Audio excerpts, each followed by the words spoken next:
Hi yours welcome to BRK entertainment. నేను మీ ఉమా. ఈరోజు మనతో పాటు స్టూడియోలో ఉన్నారు. బద్మాష్లు అంటూ మన ముందుకు వచ్చారు. చాలా మూవీస్ చేశారు. క్రీడాకోల ఇట్లా అన్ని మూవీస్ చేశారు. రీసెంట్గా అయితే ఒక రీల్ చాలా వైరల్ అవుతుంది ఇన్స్టాలో కానీ ఎక్కడ చూసినా సరే.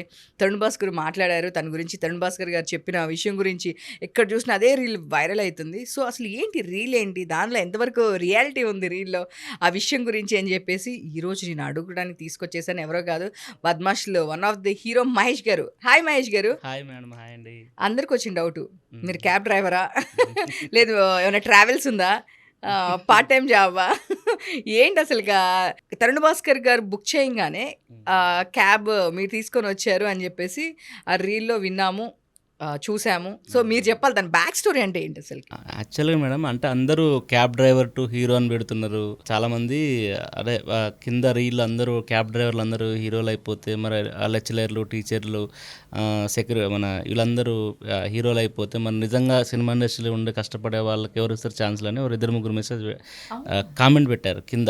అంటే ఒక 200 మంది మంచిగా నా గురించి గ్రేట్ అచీవ్మెంట్ అని, సూపర్ అని, లవ్ సింబల్స్ రకరకాలుగా నా గురించి పొగిడితే, తరుణ్ భాస్కర్ గారి గురించి నా గురించి పొగిడితే ఒక 2, 3 కామెంట్లు జనరల్‌గా మనకు నెగెటివ్‌గా వస్తుంటాయి కదా! వాళ్ళకి కూడా సమాధానం ఏంటంటే, యాక్చువల్ ఏందంటే నేను ఆ రోజు ఆడియో ఫంక్షన్‌లో నేను మామూలుగా తరుణ్ భాస్కర్ సార్‌తో జరిగిన జర్నీ చెప్దామనుకున్నా. కాకపోతే ఆయన రావటం, నేను ఎమోషనల్ అయిపోవటం మీరు చూసుంటారు, అంతా ఏడవటం అదంతా ఎస్. జరిగింది.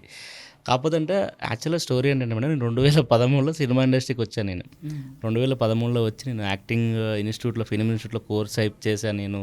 థియేటర్‌లో ప్లేస్, నాటకాలు అవి వేసేవాడిని నేను. అలా వేసుకుంటూ ఫిల్మ్ ట్రయల్స్ అంటే ఆఫీసుల చుట్టూ ఆడిషన్స్ ఇస్తూ తిరుగుతున్న టైంలో బాగా అంటే ఎమోషనల్ జర్నీ అనమాట. అంటే ఫినాన్షియల్‌గా డబ్బులకు ఇబ్బంది ఉండటం, మనకు తెలుసుగా మేడం. అంటే మనం ఒక మిడిల్ క్లాస్ నుంచి వచ్చి మనకేంటంటే సేవింగ్స్ ఏదో పెద్దగా బ్యాంక్ బ్యాలెన్స్‌లు అంటే మా ఫాదర్ కూడా చిన్నప్పుడే చనిపోయిండు. మనకు సేవింగ్స్ అలాంటివి పెద్దగా ఏం లేవనమాట. సో, మనం జనరల్‌గా సినిమా ఇండస్ట్రీకి వచ్చినప్పుడు స్ట్రగ్లింగ్స్ ఉంటాయి కదా మేడం. అంటే ఇప్పుడు ఎన్నో కష్టాలు, కన్నీళ్ళు ఇవన్నీ ఉంటాయి. ఆకలి లేని, నిద్ర లేని సందర్భాలు, చాలా ఇబ్బందులు పడే సందర్భాలు. ఆ టైంలో నేనేంటంటే, మనం ఇక్కడ సినిమా ఇండస్ట్రీలో ఉండి అవకాశాలు వెతుక్కోవాలి, మనకు ఒక ఆపర్చునిటీ రావాలి అనంటే, మనం ఏదైనా ఒక పార్ట్ టైమ్ జాబ్ లాగా ఉంటేనే మనం ఇక్కడ సస్టైన్ అవ్వగలుగుతామని నాకు ఫిక్స్ అయిపోయి, నేను అప్పుడు ఒక పార్ట్ టైమ్ జాబ్ లాగా ఊబర్ క్యాబ్, ఒక ఫ్రెండ్ సలహాతోని ఊబర్ క్యాబ్ రెంట్‌కి తీసుకొని నైట్ టైము ఊబర్ క్యాబ్ నడిపి మార్నింగ్ ఆఫీసుల చుట్టూ తిరిగేదనమాట, ఫోటోలు పట్టుకొని ఆడిషన్స్‌కి. సో, ఆ టైంలో ఓ టైంలో వెస్ట్ మారేడుపల్లిలో నైట్ అంతా నడిపి అక్కడ పడుకున్న టైంలో తరుణ్ భాస్కర్ గారు అదే మన బుకింగ్ వచ్చింది తరుణ్ అని.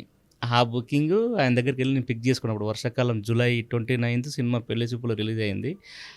ఆ టైంలో నేను పిక్ చేసుకున్నాను క్యాబ్. కొంచెం నా ఎఫ్ఎంలో పెళ్లి చూపులు సాంగ్స్ వస్తున్నాయన్నమాట.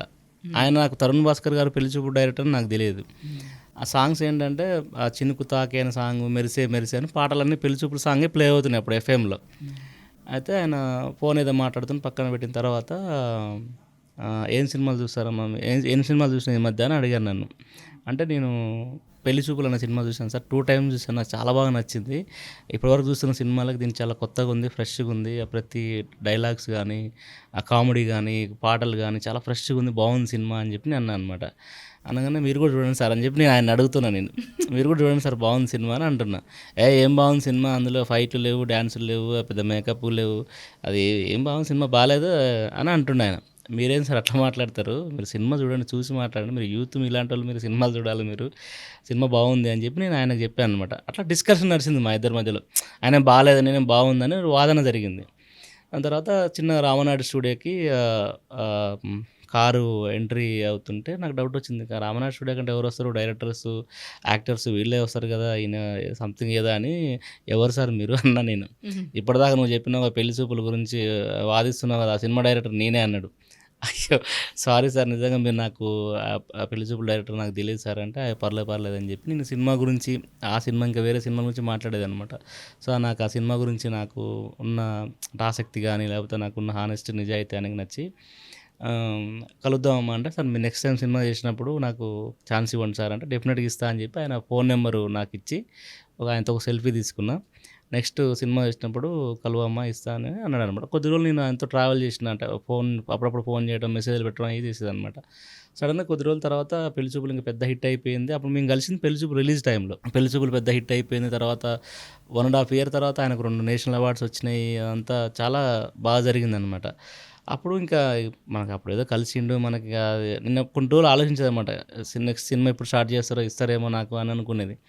ఇంకా పెద్ద స్టార్ అయిపోయిండు అదంతా మనకి చాలామంది చెప్తుంటారు మనం గుర్తుపెట్టుకోకుండా అని నేను అనుకుంటున్నాను అనమాట. సంవత్సరంన్నర తర్వాత ఫోన్ వచ్చింది. 2017 మిడ్లో ఫోన్ వచ్చింది నాకు. రామానాయుడు స్టూడియో నుంచి ఫోన్ చేస్తున్నామండి. మీకు ఒకప్పుడు తరుణ్ భాస్కర్ గారు మీరు క్యాబ్లో కలిశారంట కదా, ఆయన ఒక సినిమా చేస్తున్నారు సురేష్ ప్రొడక్షన్లో, మీరు ఆఫీస్కి వచ్చి ఆడిషన్ ఇస్తారా అన్నారు. నేను షాక్ అసలు. ఆయన సంవత్సరంన్నర తర్వాత నన్ను గుర్తుపెట్టుకొని నేను మర్చిపోయాను అనుకుంటా. ఎంతోమంది కలుస్తుంటారు, చెప్తుంటారు. జనరల్గా మనం చూస్తుంటాం కదా మనం ఫిలిం ఇండస్ట్రీ కానీ బయట కానీ. అంటే నేను సరే అలాగే అనుకుని నేను వదిలేసిన. కానీ ఆయన సంవత్సరం తర్వాత గుర్తుపెట్టుకొని నా నెంబర్ ఆయన దగ్గర ఉంచుకొని నాకు ఫోన్ చేయడం అనేది నేను షాక్ అసలు నిజంగా. నేను పోగానే రామానాయుడు స్టూడియోకి వెళ్ళాను, నేను బయటికి వెళ్ళాను. అయ్యే మహేష్ ఎలా ఉన్నావు, బాగున్నావు అని చెప్పి హగ్ చేసుకొని మాట్లాడి, క్యాబ్ నడుపుతున్నావు కదా అది అన్నాడు. ఖచ్చితంగా పార్ట్ టైం క్యాబ్ నడుపుకోవాలి, ఎందుకంటే మన సినిమా ఇండస్ట్రీ ఎప్పుడు ఎలా అవకాశాలు వస్తాయో తెలియదు. ఫుల్ ప్రెజర్ దాని మీద ఆధారపడద్దు, నువ్వు ఖచ్చితంగా పార్ట్ టైం వర్క్ చేసుకోవాలి, జాబ్ చేసుకోవాలి చేస్తా సార్ అని చెప్పి ఒక చిన్న క్యారెక్టర్ ఉంది, పోయి ఆడిషన్ ఇయ్యి అన్నాడు అనమాట. అలా ఆడిషన్ ఇచ్చి చేసిన సినిమా ఈ నగరానికి ఏమైంది. సో ఫస్ట్ సినిమా నాది ఈ నగరానికి ఏమైంది సినిమా ఇండస్ట్రీకి వచ్చినాక.